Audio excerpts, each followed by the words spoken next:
Ja, vi var köpte den dagen jag fyllde 15. Farsan och jag. Han var begagnad då. 921 mil hade han gått då. Och min kamper köpte en ny, en 78 då. När han sålde den ett antal år senare hade han gått 3600 mil. Oj, det är mycket på moped. Det är mycket på 3 år körde han det. Och jag körde nog 2000 minst med denne innan jag köpte 125 då. Så vi bodde ju på de här mopederna kan man väl säga. Så låt en riktig moped.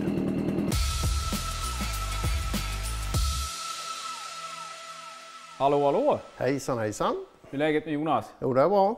Händer grejer i det här garaget? Ja, lite händer det emellanåt. Men du, mopeden är klar? Ja, fantastiskt. Det är krys i taket.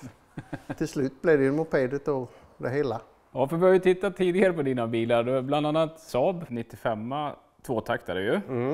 Så hade du en 142, en Sport va? Ja, 67. Ja, den var lite udda. Ja, jag gjorde det inte många. Och sen en gammal moped har vi tittat på, en Synda på jag för mig. Ja, det var det en Kombinett tror han hette. Och sen hade du din 125, Ja. sån där som du hade när du var ung.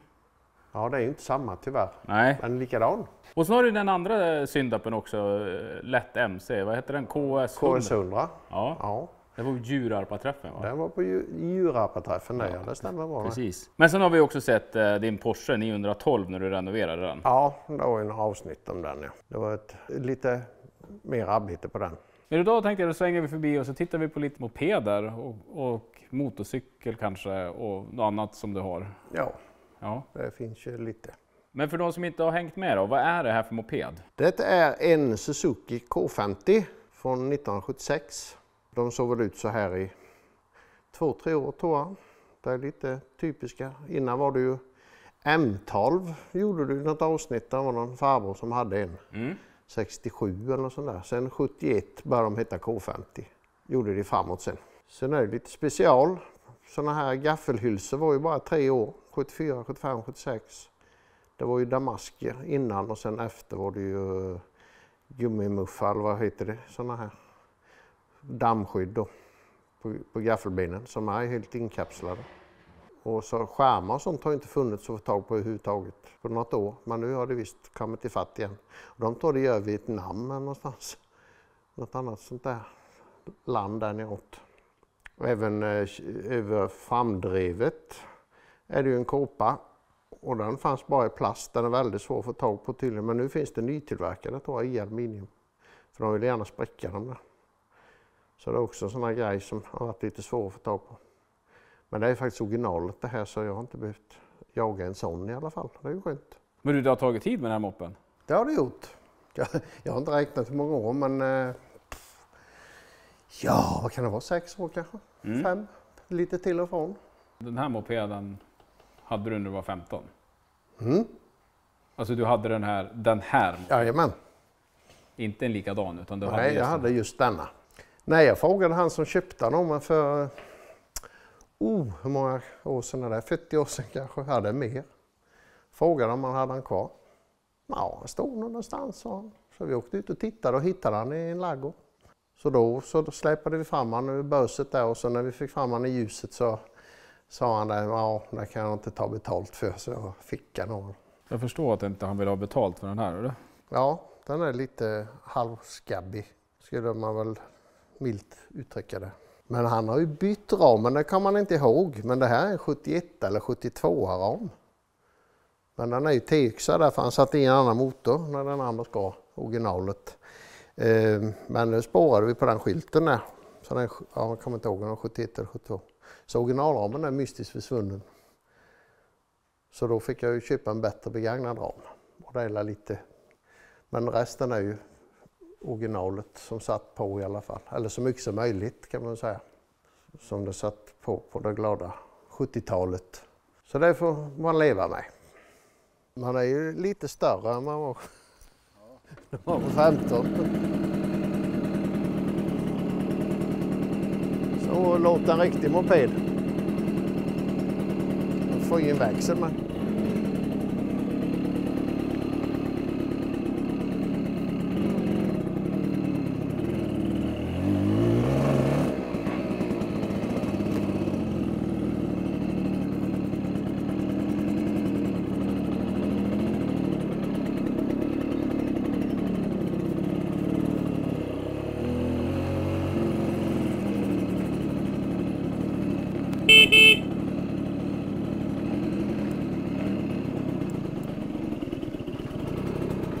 Visar vart man ska med blinkisen.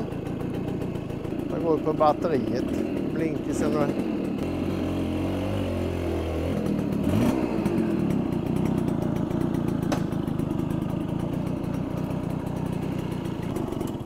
Sen är det ju ingen utställningsmoped det här, utan det är ju bruksskick blir det väl. Jag har inte hunnit köra så mycket, det har varit så jävla kallt så jag har kört en mil eller något då.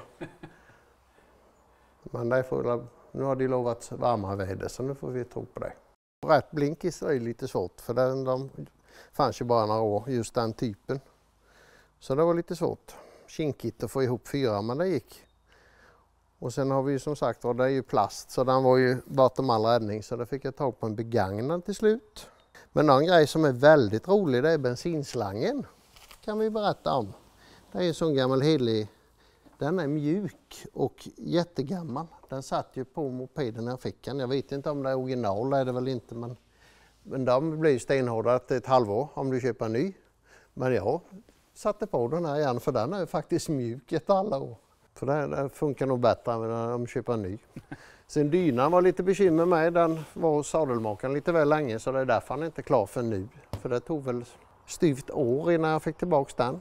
Och det hade inte varit några konstigheter att klä han för det överdraget hade jag ju. Men han fick farma om skumgummit för det här är egentligen en nyare dyna. Och de är ju upprostade i botten oftast. Så då fick jag renovera, blästra och svetsa och sen en lite nyare då. Så fick jag en farma så det blev 76ans sadel. Bakljuset är ju typiskt, det är bland det fulaste tror jag har sett. Största på en moped i alla fall. Kallas för hundbenet.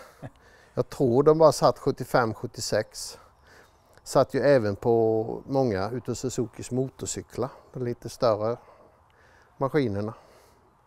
Men jag sa inte om du fick en puck i huvudet när du designade den. Jag vet inte vad jag ska säga. Han är ju lika bred som mopeden. Och sen motorn där, det är ju bäst utav 3 världar höll jag på att säga. Det fick ju bli några reservdelsmotorer med för att få ihop det hela. Och den som såg finast ut, den var sämst. Där hade huvudaxeln i växellådan gått av. Så den hade nog misshandlat ganska hårt skulle jag tro. Det är nog trökat i växlar ordentligt där. Men det var en som jag känner han fick mixa ihop det där. För det har jag inte tålamod till. Det blir aldrig färdigt då. Men det känns ju som det blir bra i alla fall. Men sen är det ju den här som skärmen, den skulle ju vara samma som FS1. Men jag vet inte om det är ju som eftermarknad. Det är ju omöjligt att få tag på en ny original. Kan man nog glömma. Jag har försökt spara så mycket som möjligt och det gamla. Men det var inte så lätt när ramen var kass. Men för övrigt tank och sidokoppor och lyse och grejer, små detaljer. Svingen, Kleins historia, pressad plåt. Så den tål väl inga större gaspådrag egentligen för han var knäckt. Men det gick att justera till eller bärna till han så han blev rak igen i alla fall. Jag tror det blir ett spår i snön. Annars många gånger var det ju vid ett särskilt push när de trimmar en hårt Florida, då blir det 2 spår i snön eller bakom. Då var det ganska tevrena både i ram och sving. Nej, så jag är nöjd. Jag hoppas det blir många fina mil med denna igen så här många år efteråt. Vad det nu blir, 46 år är det väl sedan jag köpte den. Så det blir trevligt. Men du, Suzuki, det var väl ett hyfsat stort märke på 70-talet? Ja, det var det nog. Men det känns som det var mer lokalt där handlarna fanns. Synda på Push och Monaped och allt vad det hette. De sålde ju varenda lanthandel verkar det som. Men just återförsäljarna till de här japanska. Det var som med bilarna där i början det var lite trögt. Nu är ju det här inte början för Suzuki fanns ju i Sverige gärna från 60-talet tror jag. Men de var ju inte jättevanliga. Och de var nog lite vanliga runt just där återförsäljaren fanns. Känns det som. Originaldelar det finns ju säkert, det ligger nog säkert överallt men det är svårt att få tag på.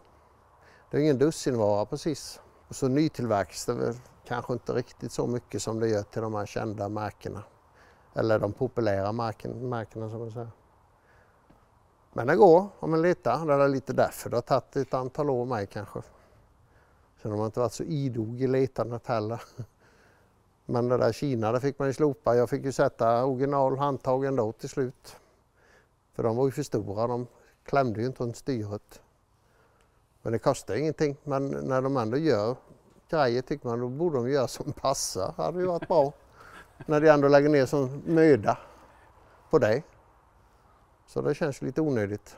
Så du och jag diskuterade det för ett tag sedan, men du har ju en röd tråd i ditt samlande. Ja, det har jag. Det här är ju den moped jag hade när jag var 15. Sen har vi en 125 där, sån hade jag ju sen. Och sen blev det visst ett nyinköp nu för ett tag sedan. Det hade jag när jag var 20, eller efter lumpen köpte jag den.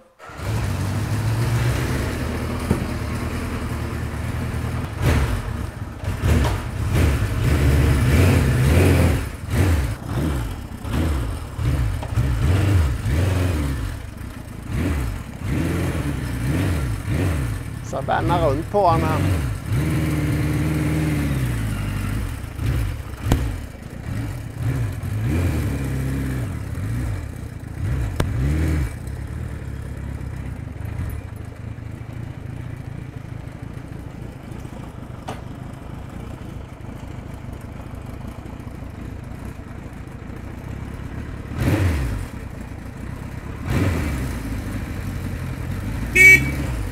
Den funkar de här då.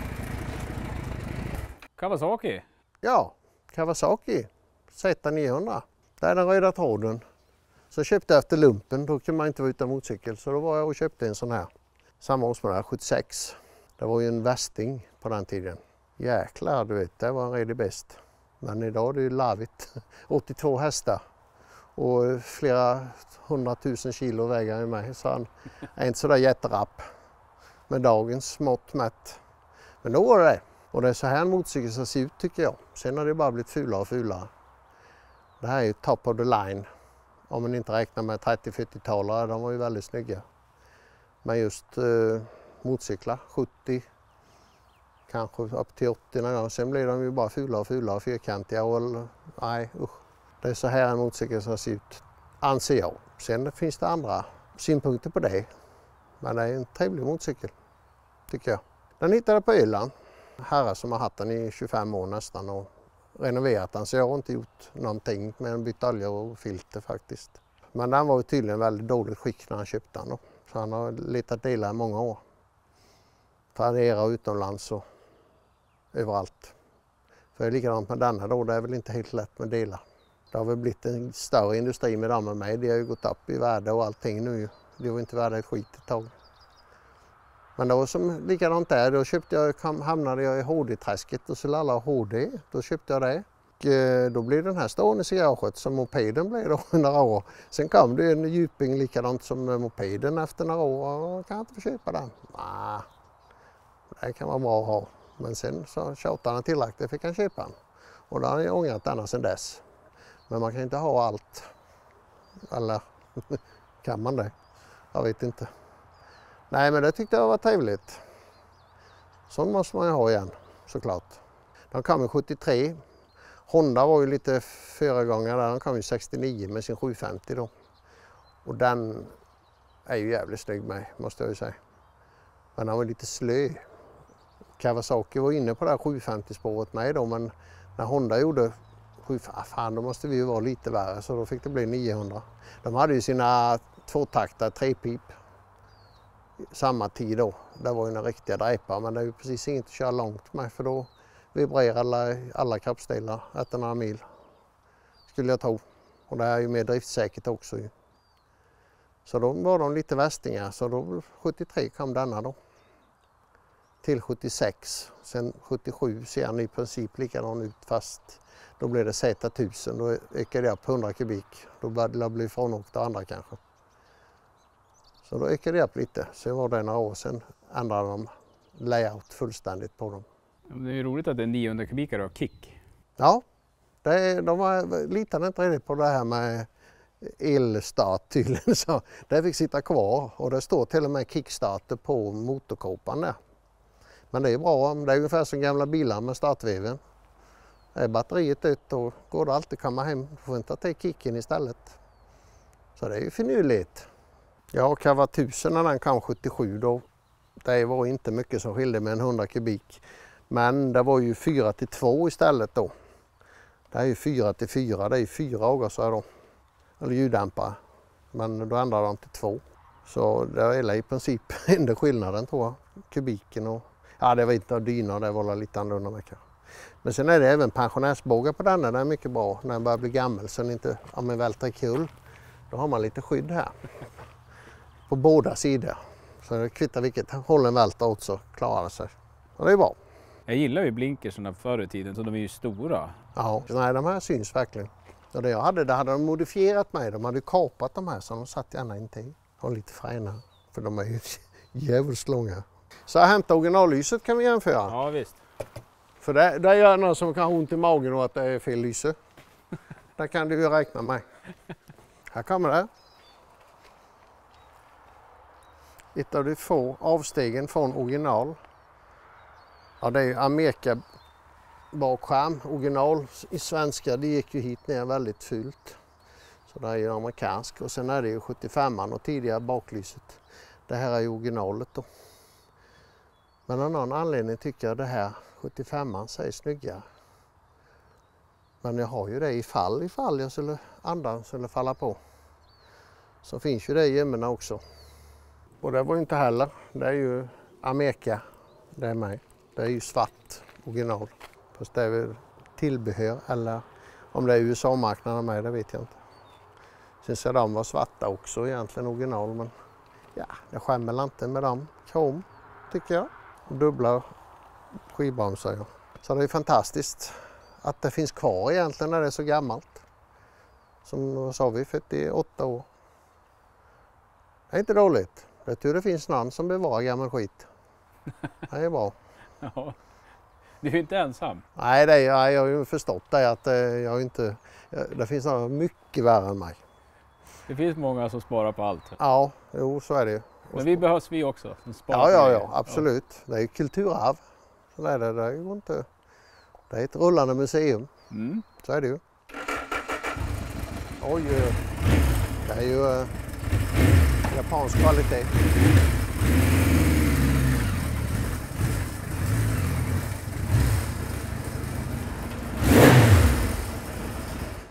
Men du har ju en till moped där ju. Ja, det har jag. Ja, just det. Ja, jag har några stycken, ja. Just. Ja, men den här är lite rolig. Udda figur. En DKV Hummel. Super heter han ju till och med. Endast 2 ägare. Försiktigt körd på söndagarna förmodligen. Fast han är lite repig idag, men det är lite frän faktiskt, tycker jag. En tysk specialare. Det är sportmodellen här, tror jag, annars var det sadel. Men nu är det dyna på den här. I fel färg tyvärr, men det ska vi åtgärda. Och så ett riktigt skydd där så man inte bränner sig när man är ute och hårdkört. Det är lite specialgrejer här, bland annat väldigt bra stöldgrej här. Att man tar med sig, helt enkelt tar med sig bensinkranen när man lämnar maskinen. Då går du inte sätta på bensinen, då kommer du ingenstans. Och sen även kan man ju leta efter var man ska tanka kanske. Det finns ju inget tanklock på denna modellen, men då får man skruva här lite. Och så får man lyfta på den så har man tanklock under det. Det är väl någon designgrej förmodar jag. Och så är det väl för lite verktyg och grejer här. Så det är 2 halvor på tanken faktiskt. Det är lite udda. Och därför jag köpte den tror jag. 3-växlad hand. För det ska egentligen vara tramper. De har modifierat med en kick. Så det har blivit en halv trampa kan man ju säga. Har de satt dit här. Man får kicka framåt. Men det funkar, men det går inte att trampa i uppförsbackar för då får en sparka istället. Så den är ju orörd kan man säga. Det är ju bara dyna. De har klätt om någon på halvfyllan här. Har de gjort något nytt överdrag. Det ska vara rött och vitt. Så här såg det ut. Original. Det ska ju vara vitt och rött där, så det ska det förbli. Och så är det här lyxmodellen och sporten med dyna och lite skydd för cylindern. Här har du en enklare modell. Singelmodellen, det är ju bara sadel då. Och inget lullull där. Den är mer basic. Kvalitet och mogen stil. Jo, jag tackar. Det är lite så här, lite verktygslåda och sen sticker choken ut där, en liten pigg där. Med finesser. Och ett jättelitet framlyse av någon anledning. Men det funkar i alla fall. Och det har nött grusväg här med några gånger ser jag.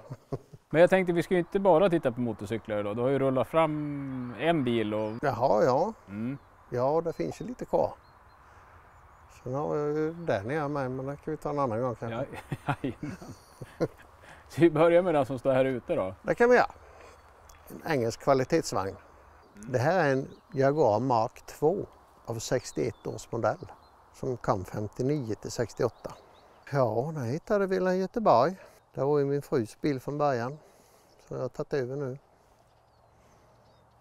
Så man vårdar ömt. Det är ju Bank Robbers Car kallade jag för i England. Det var ju alla bankrånare hade ju sådana här och körde från snutarna. Så polisen fick ju också köpa sådana här som polisbilar för att hinna med då. Både jämbördiga i alla fall. Så det är ju faktiskt en liten dräpare egentligen. Men dåtidens mått i alla fall. På 230 hästar tror jag. I 3,8. Och 210 tror jag i 3,4. Så det rör på sig. Han gäller god för en 200 i alla fall. Så det är inte undra på att bankrånarna var förtjusta i den. Så det här är ju, han kom ju 59 den här. Det här är en 61. Samma år som E-Typen kom faktiskt. Så de såg väl likadana ut till 68 tror jag. Fast då kom det en som heter S-Type. 65 tror jag det var. Så lite, men den här sålde så bra så de fortsatte med den här till 68. Och det var väl en hyfsat billig bil. Man fick lämna över för pengarna tror jag faktiskt. Men här är ju svensåld provinsialläkare i Dalarna har jag fått höra. Hade han som ny men det vet jag inte om det stämmer. Men det kan vara kul om det var så. Han ryckte ut till olika akutjobb. Så den har väl stått så rätt bra. Jag tror det är nog 25 år sedan i alla fall den renoverades den här. Det är ju lite slitage här och där men så är det ju. Det är ju en bruksbil kan man väl säga. Det är ju ingen utställningsskick men trevlig att köra. Riktig långfärdsvagn faktiskt. Och väldigt snål på bränsle faktiskt för att vara så stor motor. Men det är ju 4 med overdrive då. Original. Med osynkad etta och back. Det hade de inte tagit ändå. Det hade de inte kommit på. Och det är som en liten engelsk herrklubb i där. Det är ju gemytligt. Sitta i där trivs man. Lite lagom slitage. Träet är väldigt fint igen måste jag säga. Det var ju ofta lite bleknande och lacken och det brukar ju släppa. Men det är väldigt, jag vet inte om det är renoverat eller det har hållit sig så fint. Det vet jag faktiskt inte. Men det är väldigt fint. Allt trä igen faktiskt. När man sätter sig här med sin, vad man nu vill dricka till så har man ett litet serveringsbord där som man kan, vad man nu vill ha på. En orgie knappar som det är på Jaguar inne i. Det är ju väldigt trevligt. Det finns knappar till allt tror jag. Och det mesta fungerar faktiskt även om Lukas är med där i bilden. På det mesta här, där står Lukas på allt tror jag. Men peppa så funkar det ju. Han har nog oförtjänt dåligt rykte den här Lukas. Han kunde nog sin sak. Plus jord och allt det här som hänger med då. Det enda som inte funkar är faktiskt klockan. Men den kan ju vara schweizisk eller något kanske.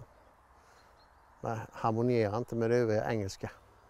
Det är ju jävligt små engelsmän jag kom på. Måste det vara. Med denna fantastiska öppningsvinkel på bagagen. Så du har något där inne, då får den krypa. Känns så i alla fall. Backlampan sitter där i. Sen var ju Jaguar väldigt tidigt med skivbromsar runt om. Det har vi där. Så ifall du ligger för nära, men ligger du så nära så du kan läsa dig, då jävlar ligger du tätt. Men det varnar för skivbromsar. Och det är ju runt om skivbromsar då, var ju Jaguar jävligt tidigare med. Humor, det är nog engelsk humor det. Disc brakes, ja tack. Och sen sitter du i kofången. Men det var ju väldigt påkostat ändå för att vara, det var ju inte jättedyra. Det här, många det hade ju bara ett tutgalla här, men det här är ju dimljus. Och det är Lukas. Det var han så lycklig för. Och den är ju jävligt fin med. Det är ju väldigt påkostat. Keramiska grenrör så det inte ska bli så varmt. Mässingsmuttrar, kupolmuttrar på allting. Kopparbrickor. Och då är likadant, öppningen här är ju inte heller så där vidare värst. Och det har fått ner den stridsvagnsmotorn i detta. Han måste ta oss neråt. Det måste vara omöjligt att få ur den här motorn uppåt. Dubbla SU. Kopplingsspålar ser ut som lite plunta i plåt. Spolarburken i glas, det var han också nöjd med förra ägaren, att den var hel. Det var inte ofta, sa han. Ju mer du tittar på den här karosserna så det är ju fantastiskt, måste jag säga, vilka linjer. Som jag ser det här skulpterade här och upp här och allt det får till runt, och här är ju väldigt så här, och lister. Det är ju väldigt vacker vagn, måste jag säga. Det har de inte misslyckats med, engelsmännen. Och startknapp är ju absolut inte nymodighet. Och då säger det är ju startknapp på nya moderna bilar. Här ser du, starter. Och så startar han inte, gjorde han. Vad här då?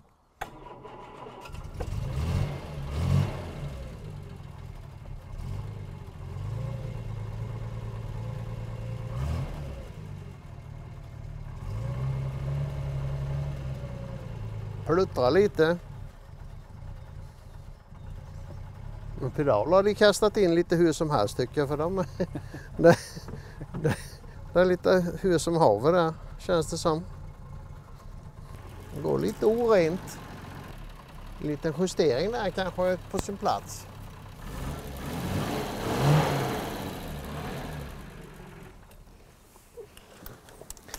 Det är alltid något som händer på vinter.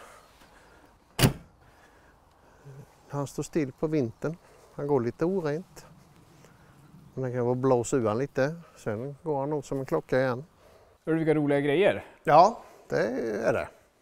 Men du har ju fler saker här inne som vi ska ta och titta på vid ett annat tillfälle. Ja, det kan vi göra. Du ska få åka och besikta lite saker och plocka fram från andra förråd. Så ska vi provåka lite grann i sommar och höst här, tänkte jag. Ja, det kan vi göra. Det blir roligt. Och sen i sommar tänkte jag väl det blir någon mopperally, va? Ja, det måste det bli. Det är ju många här omkring nu, tycker jag det känns som. Ja, får vi se om den här Suzuki funkar då. Ja, då får han bekänna färg. Jag har inte hunnit köra så mycket i denna jävla kyla här som har varit. Nej, det är kallt. Ja, det är inte så roligt. Men du Jonas, tusen tack för din tid. Jajamän. Och sen syns vi framöver. Jajamän, det gör vi då. Hej bara. Hej, hej.